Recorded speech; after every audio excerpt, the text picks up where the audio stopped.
پھر آپ کی بہترین سماعتوں کی نظر کریں گے۔ اب سوال یہ پیدا ہوتا ہے کہ بہت سارے اعتراضات بھی جناب قاسم ابن حسن علیہ السلام کی مہندی پر کیے جاتے ہیں۔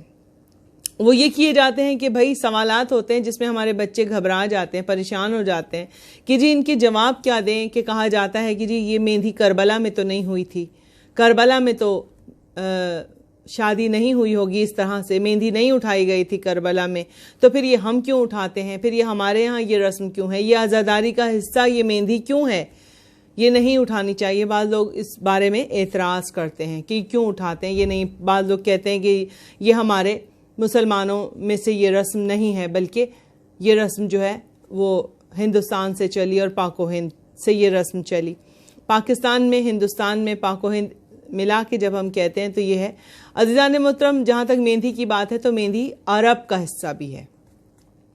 ایران میں مہندی کا دستور ہے اور کربلا میں مہندی کا دستور ہے، اور اگر آپ کربلا اور ایران اور تمام روزوں پر آپ جا کے دیکھیں گی تو وہاں کے عرب ممالک کی جو خواتین ہیں وہ تو ایسا کرتی ہیں کہ ہاتھوں پر مہندی لگا کر دیواروں پر جو ہے وہ چھاپے ڈالتی ہیں، دیواروں پر وہ ہاتھ لگاتی ہیں، پوری پوری دیواریں جو ہیں وہ مہندی کے ان چھاپوں سے بھری ہوئی ہیں۔ یہ ان کا انداز ہے منت اتارنے کا یا منت اٹھانے کا انداز ہے۔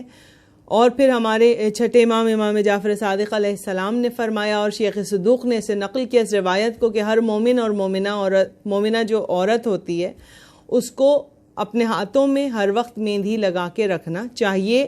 اور پھر جب کلام مولا کا آگے بڑھا تو یہاں تک آیا کہ حتیٰ کہ وہ 80 برس کی بوڑھی ہی کیوں نہ ہو، ہاتھ میں مہندی ہونی چاہیے۔ تو یہ مہندی جو ہے وہ ہماری تہذیب کا بھی حصہ ہے، اور 20 ناخنوں پر عورت کے مہندی لگانے کا ثواب بے حد ہے۔ 10 انگلیاں آپ کے ہاتھ کی، 10 پاؤں کی، کہتے ہیں کہ آئمہ نے کہ اس پہ مہندی لگی رہنی چاہیے 12 مہینے، کہ اس کا ثواب بے حد ہے۔ تو جہاں تک بات آ رہی ہے کہ کربلا میں جو ہے وہ مہندی اٹھائی گئی یا نہیں اٹھائی گئی تو ہم کیوں اٹھائیں، اور اس طرح کی مختلف باتیں جو کی جاتی ہیں، پہلی بات میں آپ کو بتاؤں، اپنی نوجوان نسلوں کو بتاؤں، جن سے سوالات کرتے ہیں تو بچے پھر آگے جواب ان کی سمجھ میں نہیں آتے کہ ہم کیا جواب دیں، تو آپ جواب یہ دیں۔ پہلی بات، عقیدے پر کوئی بحث نہیں ہوتی ہے، عقیدے پر کوئی سوالات نہیں اٹھائے جاتے۔ یہ عزاداری ہے سید الشہداء، یہ مجلس، یہ ماتم، یہ فرش عزا، یہ گریہ، یہ آنسو، یہ نظر و نیاز کا پروقار اہتمام و انتظام، یہ جناب قاسم ابن حسن کی مہندی، یہ جھولا اٹھانا، یہ تابوت اٹھانا، یہ لنگر مولا حسین کے نام پر کھلانا لوگوں کو، یہ کھچڑا پکانا، فاقہ شکنی کروانا، 9 محرم کو پوری رات حلیم اور کھچڑے کی دیگیں بنتی ہیں، اور پھر 10 محرم کو فاقہ شکنی ہوتی ہے، یہ پانی پلانا، یہ شربت کی سبیلیں لگانا، یہ سب کچھ، یہ پوری عزاداری ہمارا عقیدہ ہے۔ اور یاد رکھیے گا، عقیدے پر کبھی، کب، کیا، کیوں، کس لیے، کس وجہ سے یہ سوالات نہیں اٹھائے جاتے، کوسچن مارک نہیں ہوتا عقیدے پر۔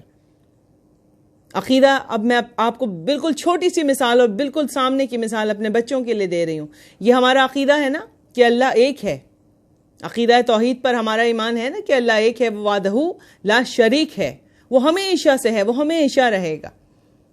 تو آپ اس پر اب سوال نہیں اٹھا سکتے کہ وہ کب سے ہے، وہ کب تک رہے گا، وہ کیوں ہے، وہ کس لیے ہے، اس کا کوئی شریک کیوں نہیں ہے، وہ دیکھ نہیں سکتا، آنکھیں نہیں رکھتا مگر پوری دنیا کو دیکھ رہا ہے، وہ کان نہیں رکھتا مگر ہمیں سن رہا ہے، ہماری دعاؤں کو سن رہا ہے۔ اس طرح کے سوالات اگر آپ کریں گے تو آپ شرک کی منزلوں میں داخل ہوتے چلے جائیں گے۔ یہ جو پورا کا پورا مذہب اسلام آپ کے پاس پہنچا، یہ تو سب غیب ہی غیب ہے۔ کسی نے جنت کو نہیں دیکھا، کسی نے دوزخ کو نہیں دیکھا، کسی نے ملائکہ کو نہیں دیکھا، کسی نے کوثر کو نہیں دیکھا، کچھ بھی تو نہیں دیکھا۔ بس ایک نبی آیا تھا کہ جس کے پاکیزہ لبوں نے جنبش کر کے کہا تھا، جس کے لب وہ ہیں جو وحی کے بغیر نطق نہیں کرتے، وحی کے بغیر کلام نہیں کرتے۔ اس نبی نے، احمد مجتبیٰ محمد مصطفیٰ صلی اللہ علیہ وآلہ وسلم نے اپنے پاکیزہ لبوں کو جنبش دے کر فرمایا کہ اللہ ایک ہے، ہم نے مانا کہ اللہ ایک ہے، وہ وحدہ لا شریک ہے، ہم نے مانا۔ رسول نے فرمایا فرشتے ہیں، ہم نے مانا۔ رسول نے فرمایا سلسبیل ہے، ہم نے تسلیم کیا۔ رسول نے فرمایا کہ کوثر ہے، جنت ہے، دوزخ ہے، 1,24,000 انبیاء اس دنیا میں آئے، سب کو جو جو رسول فرماتے گئے ہم اس پر یقین کرتے گئے. رسول کے پاکیزہ لبوں کی جنبش کا نام عقیدہ ہے، تو اس پر کوئی بحث نہیں ہوتی عقیدوں پر. اسی طرح سے یہ عزاداری مظلوم کربلا، یہ ہمارا عقیدہ ہے.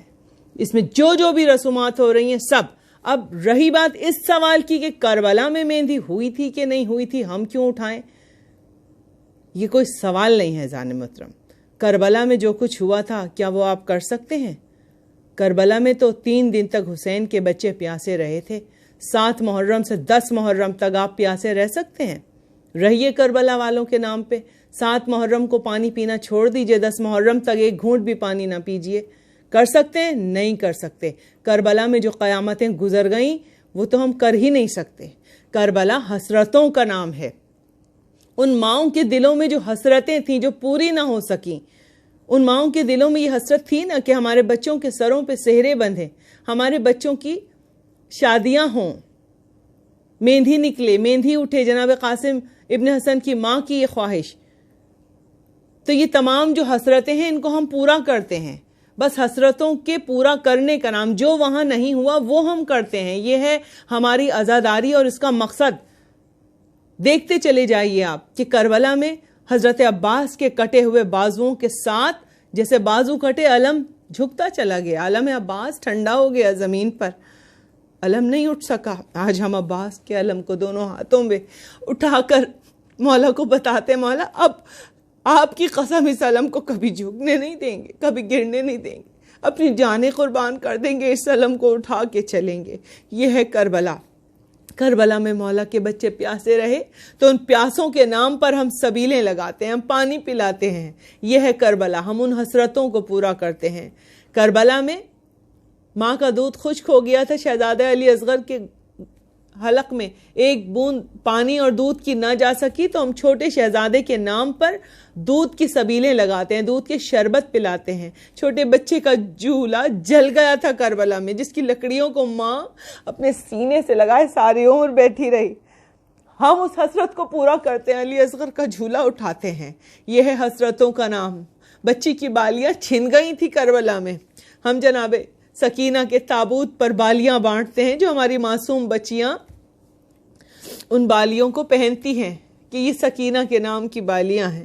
عزاداران امام شہیدوں کے لاشیں بکھرے پڑے تھے کربلا میں، اور جب بہنیں گزری ہیں، مائیں گزری ہیں، تو ایک حسرت سے جناب سیدہ زینب نے دیکھا تھا، بھائی کاش میرے ہاتھ کھلے ہوتے تیرا لاشا. بیٹے نے دیکھا تھا جو زنجیروں میں جکڑا ہوا، وہ بیٹا سید سجاد کہ بابا معاف کر دینا، تیرے بیٹے کے ہاتھ میں زنجیریں ہیں اور ہتھکڑیاں اور بیڑیاں ہیں.